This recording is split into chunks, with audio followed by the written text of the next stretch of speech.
We're just about 6 months out from the general election, and today on Bill Whittle Now, we're going to take the pulse of the campaign as it is at this moment during the peak or just trailing off in the COVID-19 pandemic. It's hard to tell. Bill Whittle, I'm Scott Ott. This is Bill Whittle Now. And Bill, there are a couple of issues that I'd like to review with you about the upcoming election. And, there are times as a reporter, so-called, that you're reluctant to talk about things that seem trivial in the face of things that are more mortal threats. But I think we've done enough coverage of the COVID-19 novel coronavirus pandemic at BillWhittle.com so that we are free of accusations of that. Let me start out with the presumptive Democratic nominee.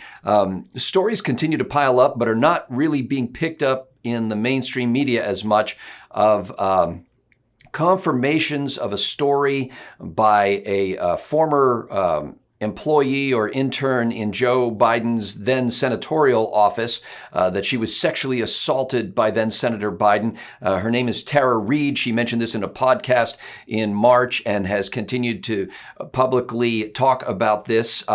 We have now heard that there is a recording of her mother calling into the Larry King show back in 1993, saying that her daughter had been sexually assaulted by a major politician and that when she reported it, there was retaliation against her. We've had a next door neighbor now who recalls having Tara Reade tell her contemporaneously that she had been sexually assaulted. And so more and more these facts come forth. And as of yet, the Biden campaign and people who worked for Joe Biden at the time are doing nothing but denying it. Bill, the question really is, with a commitment to name a female running mate, how does Joe Biden find a woman in the Me Too era who's going to stand up and say, yeah, I'm fully behind this guy at the top of the ticket and we shouldn't believe the woman? It should be no problem whatsoever. The Me Too movement is more about political power than it is about rights of victims. That's been eminently clear since Bill Clinton's presidency. There's no question about it. And when all of a sudden now Melissa Milano, who was ready to take By the way, for those who weren't tuned in, who's Alyssa Milano? She's an actress, kind of a has-been actress who's made the Me Too movement her signature thing. And she was ready to take Brett Kavanaugh out and string him up based on hearsay evidence that was not corroborated. In fact, was anti-corroborated. The people she said who would back up her story said, we never heard it. We have no idea what she's talking about.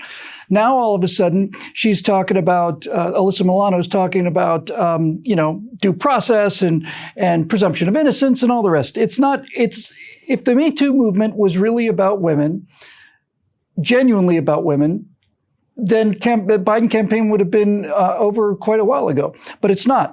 It's about a weapon used to motivate women to come out and vote for progressive policies. And to the degree that they can find a conservative or somebody like that to get lathered up over, then they will. By the way, the response to Harvey Weinstein is well below what you would have expected the response to be had he been not one of the major Democratic fundraisers of the last 20 years and had his photograph with Clinton and Obama taken so many times it's simply no way to erase him from history. So he won't have any problem finding a candidate who'll be willing to do that at all. I don't think that's going to be a problem. I think he's got other problems. Bill, you just made me wonder, and really this episode of Bill Whittle Now is somewhat loosely structured, so I'm going to chase this rabbit down the trail here.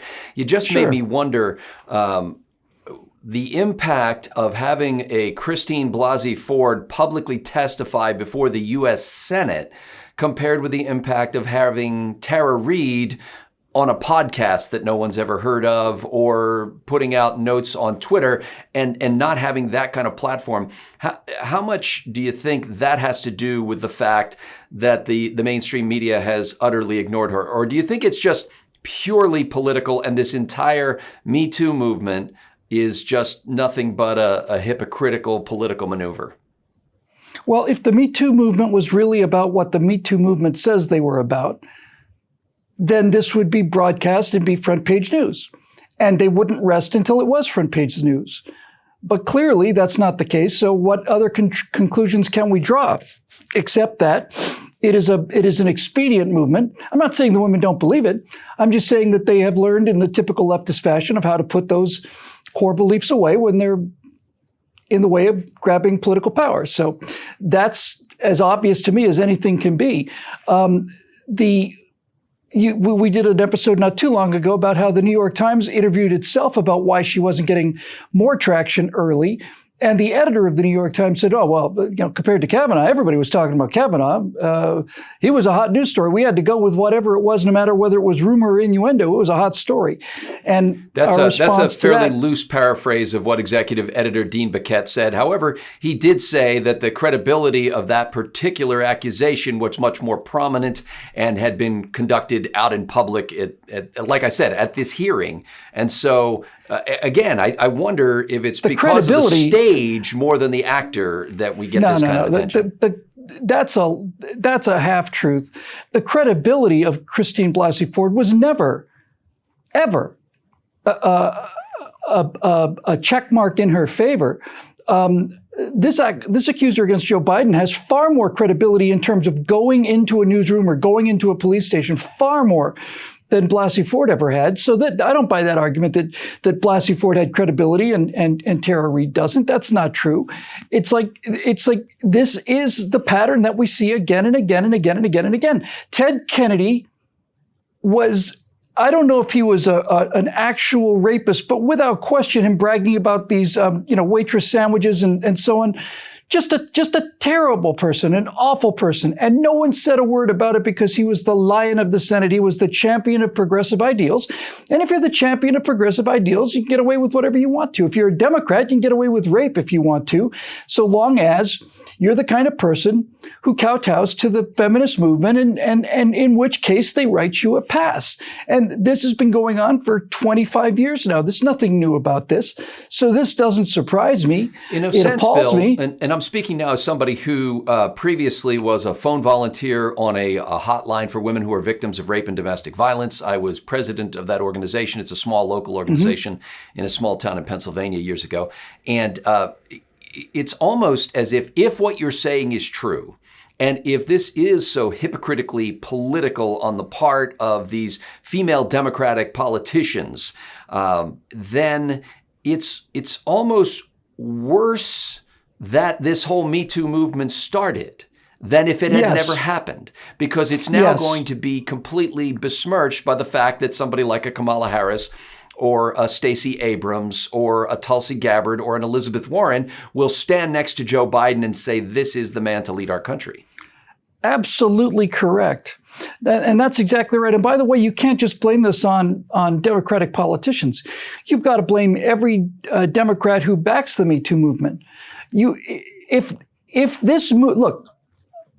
Black Lives Matter was talking about police violence and misconduct, and there has been police misconduct.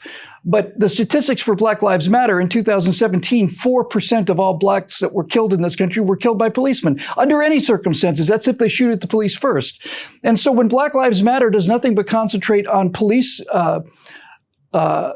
brutality, then that's not a serious movement. A serious movement, if Black lives really mattered, would be to get to the cause of where most of the Black lives are being taken, but they didn't do that. So it's not a serious movement. Same thing with this. Now, in this particular case, I agree with the Me Too movement in a way that I didn't agree with the Black Lives Matter movement or the Occupy Wall Street movement, for that matter. I think the Me Too movement is long overdue justice, but it is appalling to me how easily left-wingers can put together their most deeply held convictions, which tells me that they only have one deeply held conviction, and that is political power. And they will do anything in order to get that power. And that's why we're not seeing this Biden story really breaking. But it's now death by 1,000 paper cuts. I mean, it is almost at the point now where it is a talking point. And then once the news has been broadcast to the entire country, then the New York Times will not be able to ignore it anymore. And then they'll have to report on their version of the facts.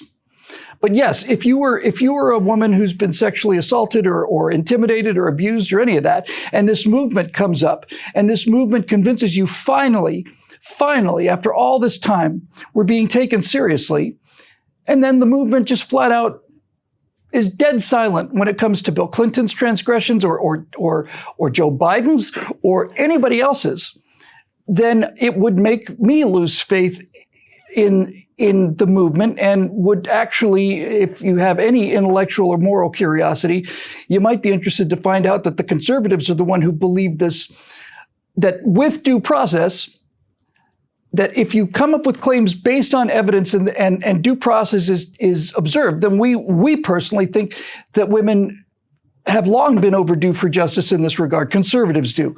But you don't get to just make an accusation and have that be the that's it. You've got to back it up. The presumption of innocence is with the victim, rather with the accused.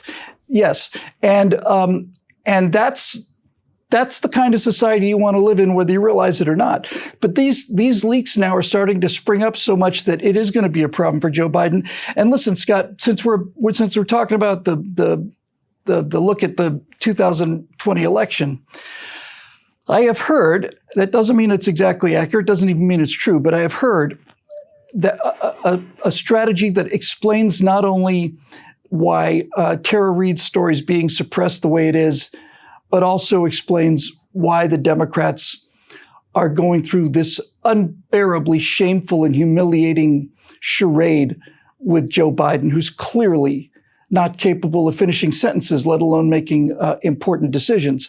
And the story that I had heard was that if Biden drops out of the race now, then if the nomination does not go to Bernie Sanders, there's going to be a riot. Bernie Sanders got a lot of delegates.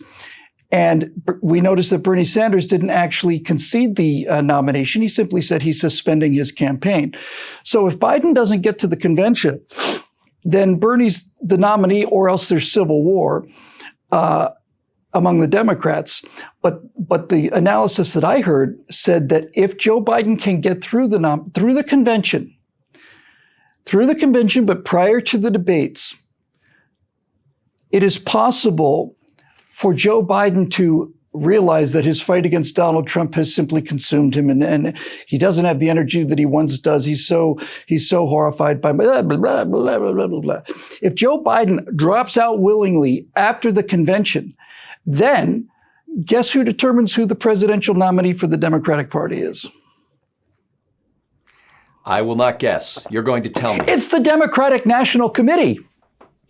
Well, in effect, They isn't decide. it that already, Bill? Because another one of the factors in play right now is that the state of New York just announced that even though it's more than a month out, that they have canceled their June 23rd scheduled primary election, much to the dismay of many supporters of Bernie Sanders, who, as you pointed out, has suspended his campaign, but intended to continue to gather delegates so that he would have a forceful voice at the convention, which has now been pushed back to mid-August.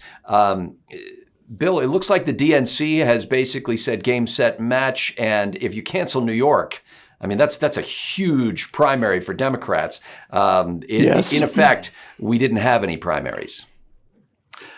Yes. So there are a number of reasons why this might be happening. The Democratic Party needs the fig leaf of democracy in the same way that a country like North Korea might be called the Democratic Republic of North Korea. It's neither Democratic nor a republic. Don't forget the people. The People's Democratic Republic of North Korea. Okay. So Democratic People's Republic. North Korea is not democratic. It doesn't belong to the people, and it's not a republic. So why would they call themselves the Democratic People's Republic of Korea? Why? Because Democratic, People's, and Republic are advertising slogans for some people. They are fig leaves. They provide moral cover and legitimize what is essentially an oligarchical power grab. The entire idea of superdelegates, which exist in the Democratic Party and do not exist in the Republican Party, could you give 10-second description of what a superdelegate is, you have a better and working frankly, I knowledge of don't it. have as good a grasp on it now as I did in 2016, only because they have toned down the power of the superdelegates.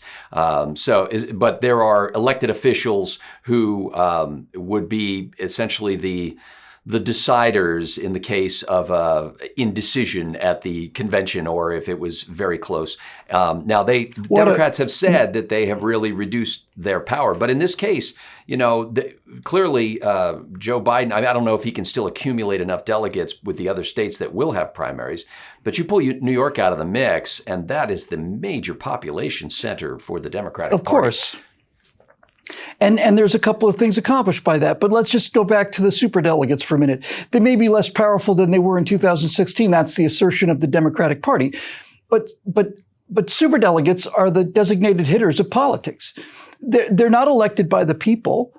They are essentially commissioned by the Democratic Party, and they have votes equivalent to the votes cast by the people in the Democratic primaries. And what they are there to do is to make sure that the Democratic National Committee determines who the nominee is, and not the people who voted in the primaries.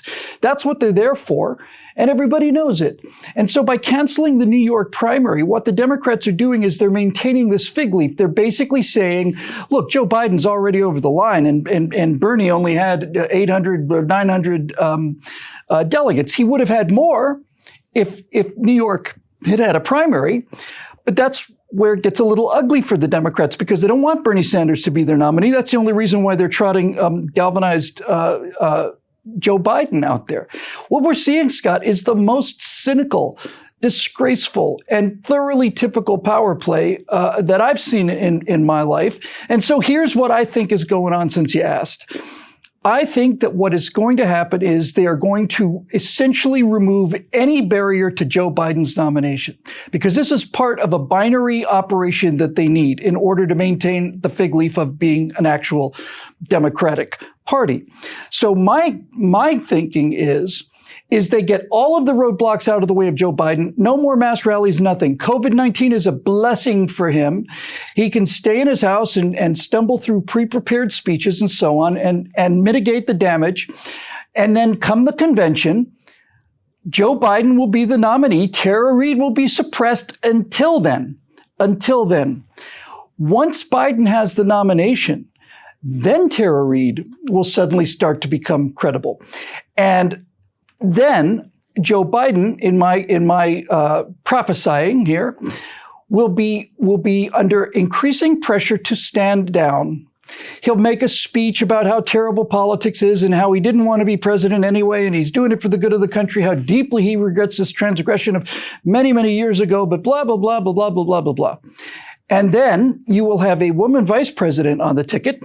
The presidential nominee will have withdrawn after the convention, but before the election, at which point the Democratic National Committee will select a person. And that person then has to pass, I think they have to pass the vote of the Democratic National Committee, and then it has to go to the Democratic Governors Association to ratify it. And that's a slam dunk too. So who knows? Maybe Gavin Newsom's going to be the Democratic candidate for president of the United States. The final Nobody question, knows. Bill, I see us going into this election. I can see Republicans looking at a situation like this and seeing great opportunity. And frankly, in that great opportunity, I think that there is a tremendous threat. Because if you start treating the sexual assault of women as a political opportunity rather than something that is an offense to justice and righteousness and to the individual person, I think you run the risk of looking like a callous political hack when what you really should be concerned about is getting justice for victims. Precisely correct, which is why I mentioned the due process thing. See, what this does, to take the case of Biden's accuser, to take it the way that it should be taken, not politically, but ethically, you would then say, this person has credible evidence, and we're going to investigate this, and there's corroborating evidence, there's evidence at the time, and so on. But you have to rigorously defend due process, and you also have to have the presumption of innocence on the part of Joe Biden. Now, this woman, unlike Blasi Ford, has a great deal more corroborating evidence than Blasi Ford ever did. But the important thing here, Scott, is absolutely right. Yes, ideally, you would be able to convince women that Republicans take these charges just as seriously as, well, obviously they take it more seriously than the Democrats do, because the Democrats disregard it at their leisure. But clearly, this is not going to be a case. Hold on. It's not going to go to court, Bill. This is all hold PR. on, damn it, Scott. I'm not finished yet. If the Republicans then were to go ahead and do this kind of thing with the procedures that are there to protect the innocent, then you would set an example not only for women in terms of Republican concern for women and their abuses, but also for the idea of presumption of innocence and due process. Now, what I'm saying is, though, there's no court here. There's no justice in the sense of a legal process that's going to happen, because Tara Reade herself acknowledges that there are no other witnesses, and the only way in that case that you get any kind of legal intervention in this would be a confession from the accused. And because right now all we have is her word, and her word through third parties, where she told her neighbor and her mother knows about it, or her late mother knew about it, and we have a recording of that. But what I'm saying is the whole thing is going to really be a public relations thing, a court of public opinion. And so there's no real legal proceeding here. And I just see this as fraught with potential terrible consequences, not just for Republicans, but frankly, just for women who are victims of this stuff. Yes, and the real you, not the flaming D-bag that we pay you to be. The real you, who actually ran a battered women's clinic, as you pointed out, knows the answer to this better than I do. But with my superficial knowledge of it, my understanding is that it is not so much that people like Tara Reade are looking for financial compensation or even a legal judgment. What they want is to be believed. They want people to believe the story that they've told and to acknowledge that harm was done to them. They'd also like an apology. Whether or not they get that is going to be dependent on whether they admit that the guilty party is guilty or not, if the guilty party is guilty. But what they really want is they want to be believed.